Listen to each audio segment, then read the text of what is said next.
Guys, আপনাদেরকে দেখাবো যে পাহাড় জঙ্গলে কিভাবে কি ধরনের মুরগি পালন করা হয় বা পালে। হয়তো অনেকে ভাববেন এগুলা জঙ্গলের, আসলে জঙ্গলের না। এই দেখুন, এগুলা হচ্ছে পালা মুরগি। তবে যারা জঙ্গল পাহাড়ে পরিবেশে থাকে তাদের জন্য মুরগি পালার খুবই একটা সুবিধা। ওই যে দেখুন মুরগিগুলো, দেখছেন?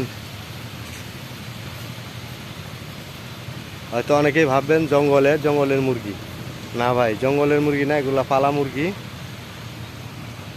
তবে জঙ্গল থাকলে মুরগি পালাটা অনেক সহজ, কারণ খাদ্য কম লাগে, খাবার দিতে হয় না। দেখতেছেন আপনারা, এই যে এগুলো হচ্ছে মনে হয় টার্কি মুরগি বলে, টার্কি। দেখুন, ভালো করে কাছে যাওয়া যায় না, কারণ পাহাড় জঙ্গলের মুরগিগুলো এরকমই, মানুষ দেখলে দূরে চলে যায়।